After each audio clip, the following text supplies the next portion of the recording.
जो काफ़ी वक्त से इस अजीम महफिल की खिदमत में लगे हुए हैं। अल्लाह करीम सबकी मेहनतों को अपनी बारगाह में कबूल फरमाए।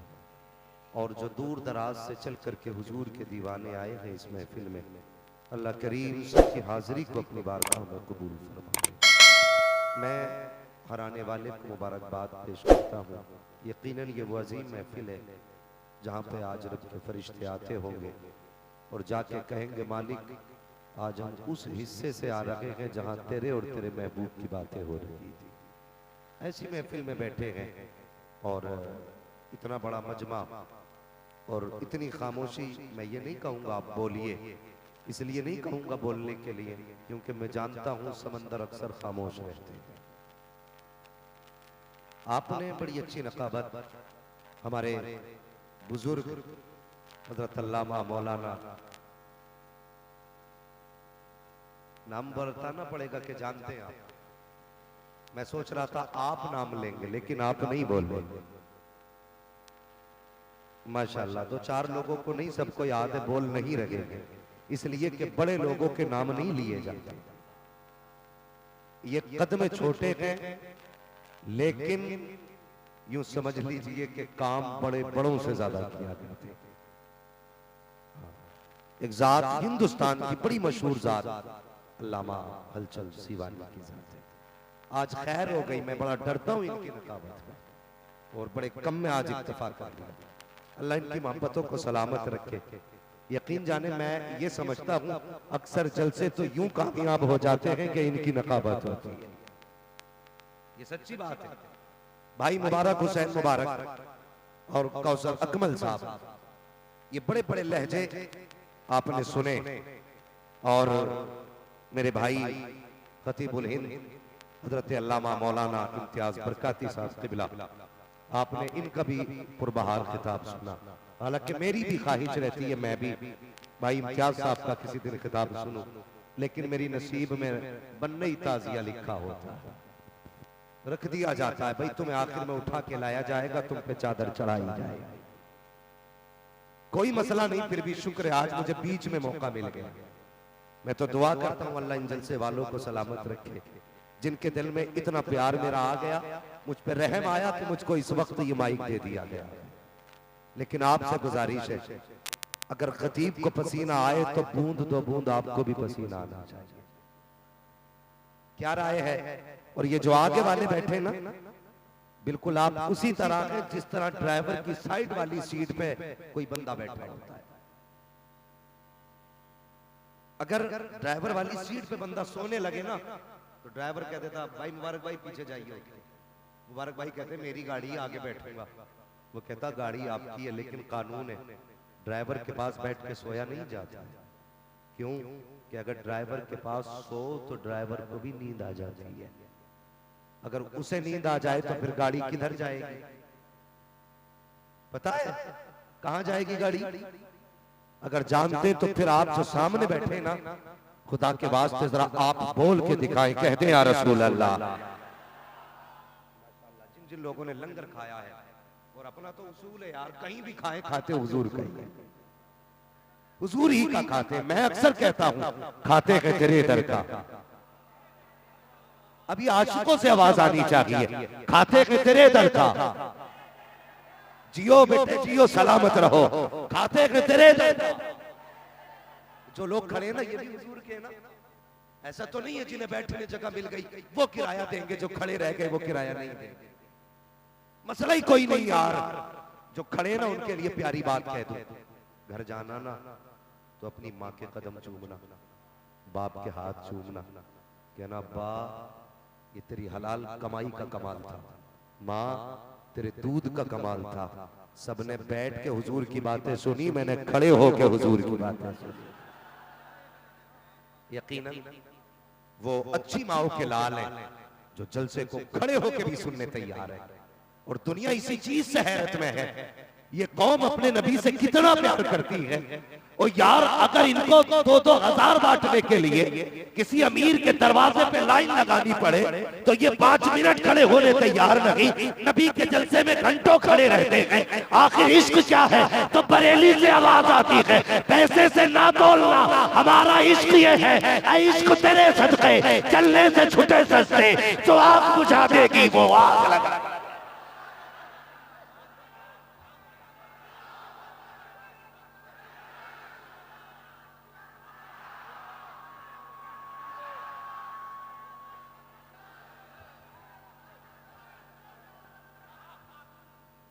मैं इतने बड़े मजमे को सलाम करता हूं। कोई भी ना इतनी देर तक एक तसला बिरयानी के लिए नहीं बैठ सकता।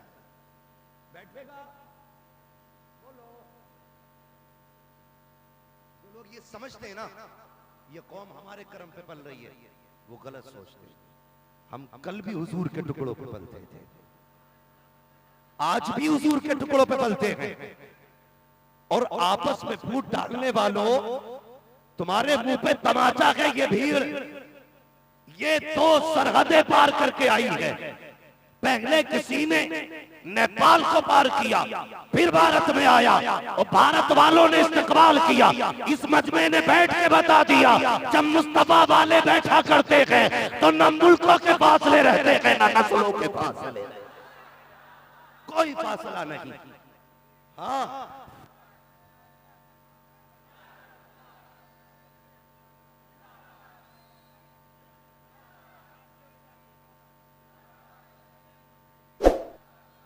कलमा पढ़ने वाला वो भी हुजूर का, और कभी हाथ पकड़ के देख या आवाज दे के देख नबी के नाम पे। ऐतराज हुआ था ना जी कई चीजों को लेके कि हमारा झगड़ा भारत के मुसलमानों से है, ये विदेश वाले क्यों बोले, फला जगह वाले क्यों बोले। ओ भाई होश में है, होश में, तुझे पता नहीं है यही तो इस्लाम की खूबसूरती है। अलग अलग लोगों ने अपने आप को जातों में बांटा, लेकिन मेरे नबी दुनिया में तशरीफ लाए, ला इलाहा इल्लल्लाह की रस्सी दी है, सबको एक रस्सी से बांधा और दुनिया को ये बता दिया ये खित्ता तुम्हारा पूरा मुल्क है, ये दुनिया तुम्हारी सल्तनत है। हिंदुस्तान नहीं, कायनात के किसी कोने पे रखने वाला अगर कलमा पढ़ने वाला है और नबी की जात की बात आएगी तो मुल्क नहीं, सरहदें नहीं, दीवारें छोटी पड़ जाएंगी। गुलाम एक जगह नजर, एक जगह नजर आएंगे। आज एक जगह खड़े हैं, लेकिन तुमसे गुजारिश है जैसे तुम सरहदें पार करके एक जगह बैठे हो, खुदा के वास्ते घर की दीवारें तोड़ के भी एक जगह बैठ जाओ, घर की दीवारें तोड़ के भी एक जगह बैठ जाओ। आज नफरतें हमारे अखरों में कितनी है, इतना बड़ा मजमा जलसे में, मगर सुनना जरा प्यारे, इतने बड़े मजमे में हम दूसरे देश से चल करके आ गए, इंडिया वालों ने इस्तकबाल करके दिखा दिया। जरा लेकिन सच बताइए, हमारे बीच किसी की नफरतें नहीं है? भाई भाई से नाराज नहीं इतने बड़े मजमे में? कितने ऐसे होंगे जिसे सालों बीत गए होंगे भाई से नहीं बोला होगा, कितने ऐसे होंगे जिसे महीनों बीत गए होंगे बाप से नहीं बोला होगा। ये जिंदगी हमारी। डॉक्टर इकबाल ने कहा था, न संभलोगे तो मिट जाओगे हिंदी मुसलमानों, तुम्हारी दास्तां तक भी न होगी दास्तां। आज भी ये नफरत है। कसम खुदा की हुजूर आए ना तो इतना प्यार दिया, दुनिया हुजूर के आगे सबका प्यार भूल गई, सबका प्यार। ये मेरे आका के किरदार और अखलाक का कमाल है। आज इतने हमारे अखलाक घटिया हो गए, घटिया। हम जब घर से निकलते ना और 4 यारों में बैठते तो सुबह से शाम तक हमारी हंसी नहीं रुकती, लेकिन जब अपनों के सामने आते तो मुंह भिलिया कद्दू जैसा बना लेते, सूझा हुआ मुंह, ना हंस सकता ना बोल सकता। बाप कहता कहां था, पूछना जरूरी है क्या? ये लहजे हमारे बाप से। और अगर दोस्त मिल जाए क्या हाल है तो हंस के जवाब हम देते। तो भाई क्या फायदा, इसे अखलाक कहते, इसे निफाक कहते, इसे मुनाफिकत कहते हैं। जब तुम अपनों के नहीं हो सकते तो तुम परायों के भी नहीं हो सकते।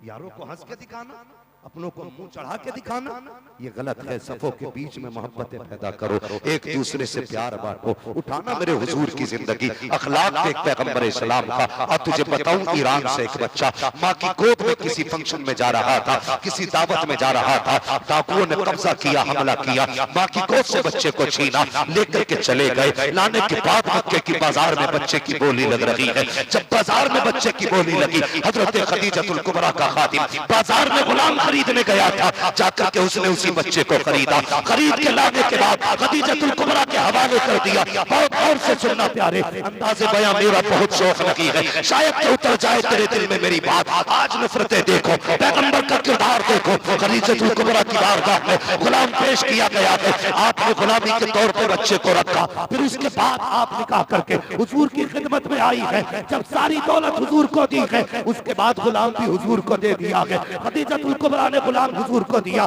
जानते हो उस गुलाम का नाम क्या था? उस गुलाम का नाम है हजरत ज़ैद बिन हारिसा रज़ियल्लाहु ताला अन्हु। ये वो गुलाम है हजरत खदीजतुल कुबरा ने मुस्तफा के हवाले कर दिए, आका की खिदमत में रहने लगे। अब मुझे बता तो सकी, जिसका बेटा गुम गया हो उस माँ की रात कैसी कटती होगी, जिसका बेटा चला गया हो उसके बाप की जिंदगी कैसे गुजर रही होगी। माँ बाप दिन को भी रोते हैं, शाम को भी रोते हैं। एक दिन यमन का काफिला, ईरान का काफिला मक्के के बाजार में आया। हजरत ज़ैद बिन हारिसा को देखा, देखने के बाद पहचान लिया, ये तो वो बच्चा है जो हमारी बस्ती का रहने वाला है। इसके बच्चे इसके बाप बेकरार है, माँ रोती रहती है। वापस गया काफिला, जाकर के कहा था, सुनो हारिसा, हमने तुम्हारे बेटे को मक्के की गलियों में देखा है। इतना सुना, बाप बेकरार हो गया। पता चला वो गुलामी की जिंदगी गुजार रहा है। ओ यार, बाप बाप हुआ करता है। अगर डॉक्टर ये कहते बच्चे की जिंदगी बच जाएगी लेकिन तेरी सारी कायनात खर्चे में आएगी, बाप सब कुछ बेच देता है ताकि बेटे की जिंदगी बच जाए, अपने आप को बेच देता है ताकि बच्चा बच जाए। और यार, ये बाप का जिगर होता है। फिर जवान मुझे तो बता, जब डॉक्टर ने ये कहा था तेरे बाप को ब्लड की जरूरत है, तू मुंह चुरा के चला गया, मुझ में कम ब्लड है, और हया नहीं चाहिए। ये बाप है बाप, ब्लड तो क्या है, अगर जान भी देनी पड़े हंस के दे दिया करो। और ये कहा करो, जान देती हुई किसी की तो थी, हम तो ये कह के हक अदा ना हूं। किया करो, बाप की कदर किया करो। कहां गई इज्जत बाप की? इधर कहीं बाप की कदर? आज कोई बाप को बाप कहने तैयार नहीं। ससुर को मुंह फैला के बाप कह देता है, और बाप को कहता कहां गए जी, शर्म नहीं आती? इन्हें जी कहता है, बाप के बाप। नसीब है तुझे खुदा ने बाप कहने का मौका दिया है, वरना कितनों को तो बाप कहने का मौका तक न मिला। ज़बानें तरसती रह गई, काश मैं किसी को बाप कह के आवाज देता, कोई मुझे बेटा कह के आवाज देता। हाँ जवानों, हमें पता नहीं चला कब जवानी आ गई, कब बुढ़ापा आएगा। अगर बाप ना होता तो जिंदगी के एक एक मिनट का हिसाब हमें याद होता, एक एक मिनट का। जवानी कब कैसे आ गई उन्हें पता नहीं चलता, जिनके सर पे बाप होता है। कभी यतीम से पूछ, बाप के बगैर कैसी कट गई है। पूछना जाके, किसी के हाथ काले देखे ना मोटरसाइकिल की सर्विस में, उसका हाथ पकड़ के पूछना, बेटे इस उम्र में काम करने क्यों आया है? वो कहेगा मैं भी पढ़ना चाहता था, लेकिन बाप के जनाजे के साथ मेरे ख्वाब ही चले गए। आज बाप है तो कदर करो, इज्जत करो। बाप बाप होता है, हस्ती मिटा देता है औलाद के लिए बाप। हस्ती आज जो 6-6 जगह से फटी पैंट पे पहन के टहलते गए हम, पता नहीं ये किस पैसे से खरीदी गई है, कितनी मेहनत से हमारे बाप ने कमाया है। और कभी रोड पे बाप को मजदूरी करके देख, कभी लोगों के चौराहों पे लोगों के सामने बाप को गालियां खाते देख। उसने तुझे पालने के लिए कितने लोगों के ताने सुने, कितने लोगों की गालियां सुनी है, तब जाके तुझे जवानी का तोहफा मिला है। आज जवानी करो बाप को दिखाते हैं, पावर जवानी की बाप को दिखाते हैं।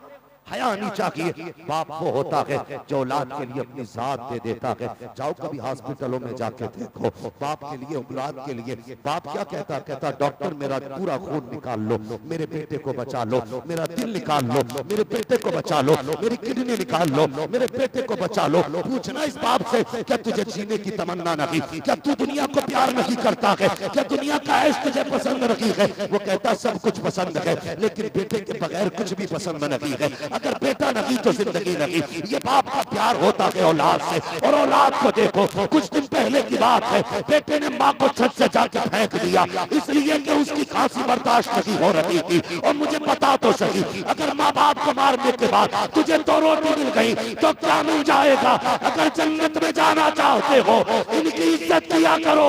अगर ये राजी हो जाएंगे तभी पैदा करने वाला खुदा राजी।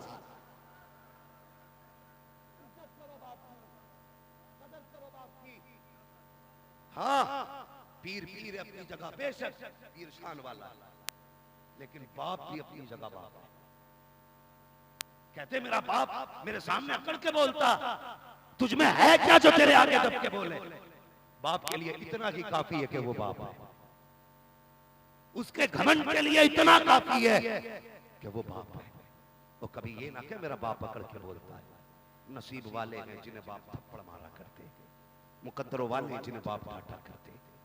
आज हमें बुरा लगता है ना, हम रात को 3 बजे आते तो कहते हैं मैं अपने बाप की भाषा से परेशान हो गया, 3 बजे घर में आऊं, कदम रखने से पहले कहते कुत्ते की तरह सोते हैं, कुत्ते की तरह कदम रखने से पहले जाग जाते। और कहते हैं इतनी रात को आया है, जालिम ये सोया नहीं था, जब से तू गायब था तेरा बाप सोया भी नहीं था। ये तो इंतजार में था, बेटा आएगा तब सोऊंगा, बेटा आएगा तब सोऊंगा। तुझसे किसने कह दिया इसने नींद निकाली है? नींद इसे तब आती जब तू बिस्तर पे लेटा होता, नींद इसे तब आती जब तू घर के अंदर होता। 2 बज गए तू नहीं आया, तू यारों के साथ महफिलों में मस्तियां करता रहा, पार्टियों में मौज करता रहा। जब बाप ने कहा कहाँ था तो कहता मैं कोई बच्चा नहीं हूँ, मुझे भी समझ है, मुझे अच्छे बुरे की तमीज है, तुझे अच्छे बुरे की कोई समझ नहीं है, तुझे कोई तमीज नहीं है। तू क्या जाने अच्छा क्या होता है, तुझे क्या पता क्या बुरा होता है। आज बाप की आवाज तुझे कुत्ते की आवाज लगती है, आज तुझे बाप की आवाज से नफरत है। निकले मेरी बात नोट करके चला जा, कल जब यही बात जनाजे में लेटेगा,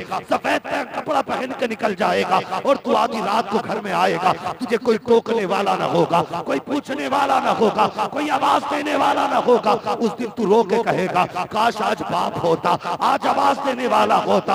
याद रख, चारपाई तो होगी लेकिन आवाज देने वाला ना होगा, लाठी तो होगी कोई पकड़ के चलने वाला ना होगा, घर तो होगा कोई टोकने वाला ना होगा। उस दिन तुझे पता चलेगा तूने आज किस चीज को खो दिया है, आज कौन सी दौलत तूने खो दी है। अगर बाप है तो इज्जत किया करो, कदर किया करो।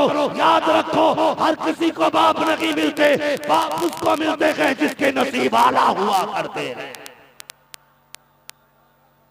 हाँ, उसे बाप मिलते हैं जिसके नसीब आला होते हैं, जिसके नसीब बुलंद होते हैं। बाप बाप है ना।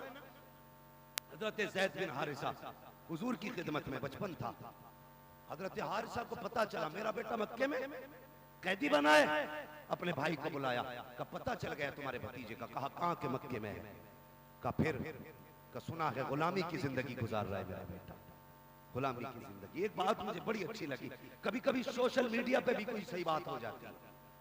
इम्तियाज भाई सारी बातें बकवास नहीं होती, कभी कभी कोई अच्छी बात कह जाता। वो किसी ने पूछा एक बात बता, माँ बच्चे को गोद में क्यों उठाती है, बाप बेटे को कांधे पे क्यों उठाता है?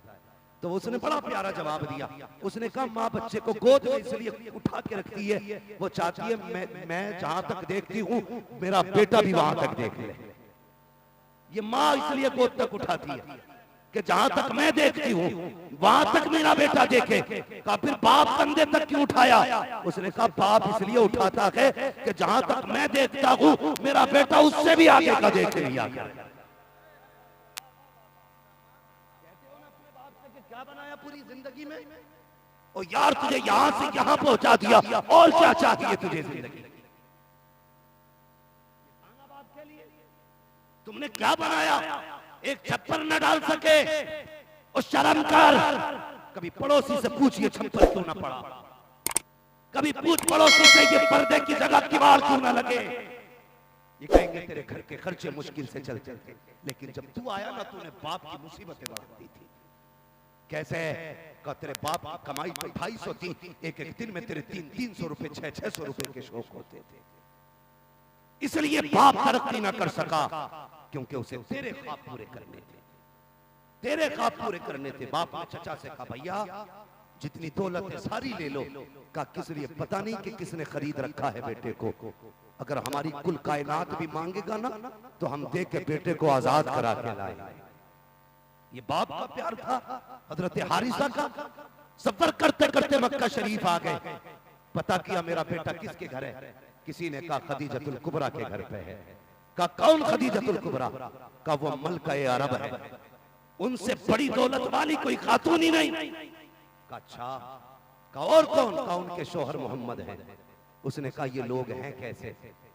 लोगों ने कहा ये पूछते हो कैसे है? कहा हाँ। अब जरा सुनना, जब सवाल करने वाले ने सवाल किया ना ये कैसे है, एक ने कहा सुनो, खदीजा को ताहिरा कहा जाता है, मोहम्मद को ताहिर कहा जाता है, मोहम्मद को ताहिर कहा जाता है। कहा अच्छा, कहा और कुछ? कहा इतने सखी हैं दरवाजे से कोई खाली नहीं गया, आज तक कोई खाली नहीं गया। कहने लगे क्या देंगे?